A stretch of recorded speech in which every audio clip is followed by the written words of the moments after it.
ક્યારેક છે ને ઇન્ટરનેટ પર સર્ફિંગ કરતાં કંઈક એવું સામે આવી જાય કે માથું ખંજવાળવું પડે.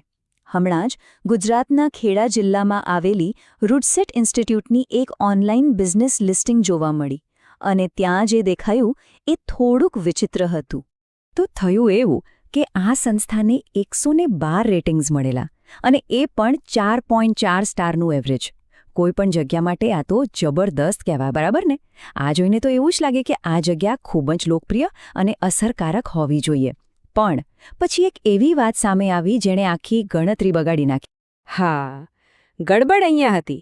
112 રેટિંગ્સ તો ખરા, પણ રિવ્યૂ? એક પણ નહીં, 0. હવે આ કેવી રીતે બને? આટલા બધા લોકોએ રેટિંગ આપ્યો, પણ કોઈએ પોતાના અનુભવ વિશે 2 શબ્દો લખવાની તસદી ન લીધી? આ વાત જરા ગળે ન ઉતરી અને બસ અહીંથી જ સવાલ શરૂ થયો. તો સવાલ એ છે કે આ rural development and self employment training institute એટલે કે રૂટસેટી આખરે છે શું? આ ઓનલાઈન દેખાતા રહસ્ય પાછળની કહાણી તો ખૂબ જ રસપ્રદ અને સાચું કહું તો પ્રેરણાદાયક છે. ચલો આને જરા ઊંડાણથી સમજીએ. આખી સંસ્થાનો પાયો છે ને એ આ એક વિચાર પર ટકેલું છે. ડૉક્ટર ડી વિરેન્દ્ર હેગ્ડેનું કહેવું છે કે બીજા કોઈનું ખાતું લખવાને બદલે કોઈક સ્વરોજગાર શરૂ કરીને પોતાનું ખાતું લખવું વધુ અર્થપૂર્ણ છે. કેટલી મોટી વાત છે! મતલબ કે નોકરી શોધવાવાળા નહીં, પણ નોકરી આપવાવાળા બનો, આત્મનિર્ભર બનો. તો આજના આ વિશ્લેષણમાં આપણે શું જોવાના છે? પહેલાં તો આ કેવી રીતે એક અલગ પ્રકારની શાળા છે. પછી એ જોઈશું કે આ એક રાષ્ટ્રીય મિશન કેવી રીતે બન્યું, કોણ આમાં જોડાઈ શકે છે, કેવા પ્રકારના કૌશલ્યો શીખવા મળે છે, અને છેલ્લે સૌથી અગત્યનો સવાલ, શું આ મોડેલ ખરેખર કામ કરે છે? તો આપણે જે ખેડાની એક સંસ્થાની વાત કરતા હતા એ તો બસ એક નાનકડો હિસ્સો છે. હકીકતમાં એ એક બહુ મોટા દેશવ્યાપી મિશનનો ભાગ છે. આ કોઈ એકલી અટુલી સંસ્થા નથી. જરા આ આંકડા પર નજર નાખો. 607. આ શું છે ખબર છે? આખા ભારતમાં આવી કેટલી સંસ્થાઓ ચાલી રહી છે એનો આંકડો છે. આના પરથી જ આ મિશનના વ્યાપનો અંદાજ આવી જાય છે. તો આનો અર્થ એ થયો કે જે રૂટસેટીનો સફળ કોન્સેપ્ટ હતો એને આખા દેશમાં લાગુ કરવામાં આવ્યો અને હવે આ સંસ્થાઓ RSSETIS તરીકે ઓળખાય છે, એટલે કે ગ્રામીણ સ્વરોજગાર તાલીમ સંસ્થાઓ.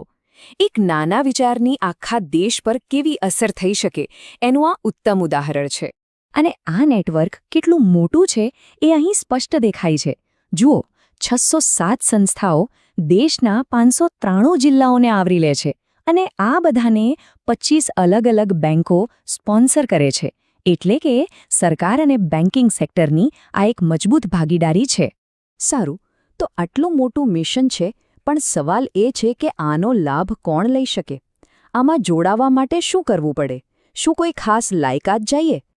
અને આનો જવાબ જ આ મોડેલને ખાસ બનાવે છે.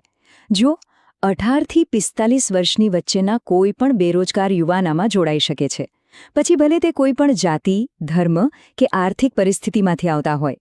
કોઈ ભેદભાવ નહીં. અને સૌથી મોટી, સૌથી અગત્યની વાત, આ તાલીમ બિલકુલ મફત છે. હા, એક પણ રૂપિયો લીધા વગર. ઠીક છે, તાલીમ મફત છે, એ તો બહુ મોટી વાત છે. પણ શીખવા શું મળે છે? શું અહીં એવા કૌશલ્ય શીખવવામાં આવે છે જે આજના સમયમાં ખરેખર કામ લાગે? હવે ગ્રામીણ વિસ્તારો પર ખાસ ધ્યાન આપવામાં આવ્યું છે. એટલે કૃષિને લગતા ઘણા કોર્સ છે, જેમ કે ડેરી ફાર્મિંગ, વર્મી કમ્પોસ્ટ બનાવવું, મધમાખી ઉછેર, મશરૂમની ખેતી. આ બધા એવા કૌશલ્યો છે જે ગ્રામીણ યુવાનોને પોતાના જ ગામમાં, પોતાની જમીન પર તકો ઊભી કરવામાં મદદ કરી શકે છે. પણ એવું નથી કે ખાલી ખેતીની જ વાત છે. આજના જમાનાની જરૂરિયાત પ્રમાણેના ટેકનિકલ અને સર્વિસ ક્ષેત્રના કોર્સ પણ છે. જેમ કે mobile repairing, photography, videography, computer પર અકાઉન્ટિંગ, બ્યુટી પાર્લર મેનેજમેન્ટ. આ બધું શીખીને શહેરી અને અર્ધશહેરી વિસ્તારોમાં પણ રોજગારીની સારી તકો મળી શકે છે. અને ધારો કે કોઈને પોતાનું કંઈક બનાવવું છે, કોઈ પ્રોડક્ટ બનાવીને વેચવી છે, તો એમના માટે પણ ઘણા વિકલ્પો છે. મહિલાઓ માટે દરજી કામથી લઈને શણની વસ્તુઓ બનાવવી, પાપડ અથાણા બનાવવા કે પછી સોફ્ટ ટોયઝ અને કોસ્ચ્યુમ જ્વેલરી બનાવવા સુધી. આ બધી તાલીમ લોકોને પોતાના નાના ઉદ્યોગ શરૂ કરવા માટે તૈયાર કરે છે. તો આપણે જોયું કે આ પ્રોગ્રામ કેટલો મોટો છે, કેટલો વ્યાપક છે અને શું શીખવવામાં આવે છે. પણ હવે આવે છે સૌથી મોટો સવાલ. શું આ બધું ખરેખર કામ કરે છે? શું આ મોડેલ સાચા અર્થમાં પરિણામ આપે છે? શું લોકો તાલીમ લઈને ખરેખર પગભર થાય છે? કારણ કે જુઓ, ટ્રેનિંગ તો ગમે ત્યાંથી મળી જાય, પણ એ ટ્રેનિંગ લીધા પછી વાસ્તવિક દુનિયામાં એનો કેટલો ફાયદો થાય છે? શું લોકો ખરેખર પોતાનો ધંધો શરૂ કરી શકે છે કે પછી સારી નોકરી મેળવી શકે છે? સફળતાનો અસલી માપદંડ તો એ જ છે ને? અને આ સવાલનો જવાબ આ રહ્યો, 70%થી પણ વધારે. આ આંકડો જ બધું કહી દે છે. આ છે આ કાર્યક્રમની સફળતાનો દર. તો આ 70%થી વધુનો આંકડો છે શું? એને કહેવાય છે સેટલમેન્ટ રેટ.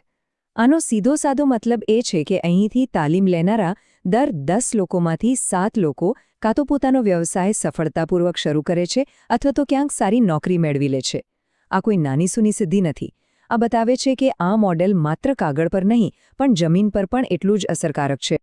અને આ વાત આપણને ફરીથી ત્યાં જ લઈ જાય છે જ્યાંથી આપણે શરૂઆત કરી હતી, પોતાનું ખાતું લખવું. જરા વિચારો, જો ફક્ત એક આવડત, એક કૌશલ્ય કોઈને પોતાનો વ્યવસાય શરૂ કરવાની હિંમત અને સાધન આપી શકતું હોય, તો જ્યારે આવા હજારો કૌશલ્યો લાખો લોકો માટે બિલકુલ મફતમાં ઉપલબ્ધ હોય, ત્યારે કેટલા લોકોનું ભવિષ્ય નવેસરથી લખી શકાતું હશે? આ મોડેલ એ જ સવાલનો એક ખૂબ જ શક્તિશાળી જવાબ છે.